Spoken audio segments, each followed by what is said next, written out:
آج کے اس دور میں عمومی دعوت، یہ دعوت و تبلیغ کے نام سے ایک کام شروع ہے. حضرت مولانا الیاس رحمت اللہ علیہ کو اللہ رب العزت نے کام کی ایک ترتیب سجھا دی آج کے زمانے کے طور پر. چنانچہ سے روزہ اور چلہ اور 3 چلے اور 9 مہینے 7 مہینے سال، یہ ایک ترتیب اللہ نے ان پر کھول دی جس میں اللہ نے برکت ڈال دی.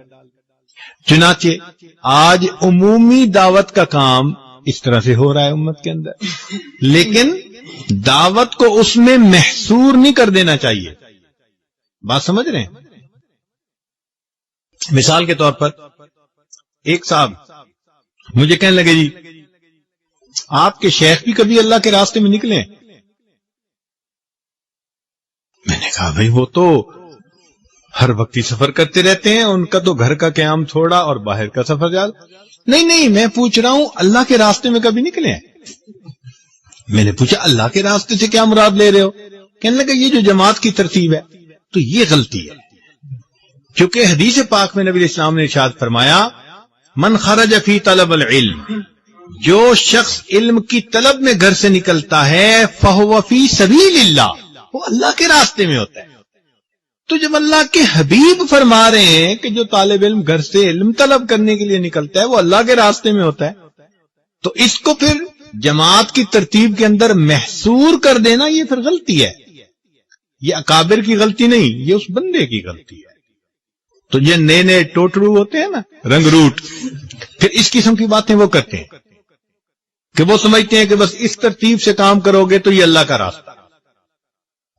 میں نے اس سے ایک سوال پوچھا، میں نے کہا کہ بھئی یہ بتاؤ کہ آپ جو سمجھ رہے ہو کہ جو ترتیب حضرت مولانا الیاس رحمت اللہ علیہ کے اوپر اللہ نے کھولی یہ اللہ کا راستہ ہے، تو پھر نبی علیہ الصلوۃ والسلام سے لے کر مولانا الیاس رحمت اللہ علیہ تک کے درمیان کے حصے میں لوگ اللہ کے راستے میں نہیں نکلا کرتے تھے؟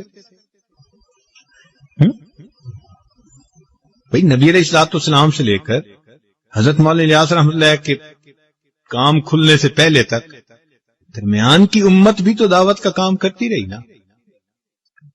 تو پھر اگر اللہ کا راستہ اسی پر ہم لگا دیں گے تو پھر درمیان کے لوگ کدھر گئے؟ تو اب وہ جا کے پھر اس کو بات سمجھ میں آئی. تو پھر میں نے کہا بھئی دعوت کے انداز ہوتے ہیں. صبح کو جو عالم فجر میں مسجد میں بیٹھ کے درس قرآن دیتا ہے وہ بھی دعوت کا کام ہے. جو شام کو درس حدیث دیتا ہے وہ بھی دعوت کا کام ہے. جو امت کے واعظ جمعہ پڑھا رہے ہیں، بیانات کر رہے ہیں، یہ بھی دعوت کا کام ہے.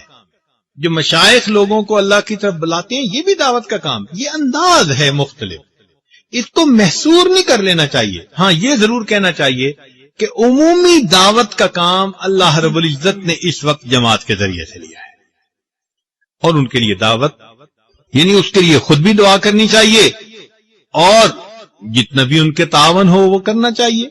یہ تو بات اپنی جگہ ٹھیک ہے. اسی لیے کہتے ہیں کہ مولانا یوسف رحمت اللہ علیہ حضرت مولانا احمد علی لاہوری رحمت اللہ علیہ سے آ کر ملے جو رئیس التبلیغ تھے. تو انہوں نے آ کے اپنے کام کے بارے میں کچھ بتایا. تو مولانا احمد علی لاہوری رحمت اللہ علیہ نے ایک بات بتائی، فرمایا کہ جب تمہیں اپنی بقا کے لیے دین کے دوسرے شعبے کے لوگوں کا فنا ہونا ضروری محسوس ہوگا تو یہ تمہارا گمراہی کی طرف پہلا قدم ہوگا. جب تمہیں اپنی بقا کے لیے دوسرے شعبوں میں کام کرنے والے لوگوں کا فنا ہونا ضروری، تو اس لیے یہ بھی ایک غلط فہمی ہے کہ انسان یہ سمجھے کہ بس صرف یہ ایک دین کا کام ہے. مدارس والے دین کا کام کر رہے ہیں، اور یہ ترتیب نبی علیہ السلام سے چلی، اصحاب صفہ سے چلی اور آج تک چل رہی ہے. تو اس لیے طلباء کے ذہن میں یہ بات کھلی ہونی چاہیے کہ دعوت کا کام اللہ کی طرف سے منصوص قرآن و حدیث میں بتا دیا گیا ہے، لیکن طریقہ کار اللہ نے امت کے لیے کھلا چھوڑ دیا ہے. ہاں یہ ہے کہ دعوت کا طریقہ نور نبوت سے ماخوذ ہونا چاہیے، انداز نبوت کے خلاف نہیں ہونا چاہیے. اب جیسے ایک بندہ آ جائے جی میں ٹی وی پہ آ کر دین کی دعوت کا کام کروں گا، تو بھائی یہ چونکہ نبی علیہ السلام کے طریقے کے خلاف ہے، اس لیے اس میں نور نہیں، اس میں ظلمت ہوگی. بات سمجھ رہے ہیں نا؟ تو طریقہ کار ہر وہ ٹھیک ہوگا جو نور نبوت سے ماخوذ ہوگا، مگر اللہ نے اس کو کھول دیا. تو الحمدللہ اس وقت پوری دنیا کے اندر اس جماعت کے ذریعے سے اللہ تعالیٰ دین کا کام کروا رہے ہیں. ہماری دن رات کی دعائیں ہمارے ان بھائیوں کے لیے ہیں. اللہ تعالیٰ ان کی محنتوں کو قبول فرمائے اور ہمیں بھی اللہ تعالیٰ اس ترتیب پر چلنے کی توفیق عطا فرمائے.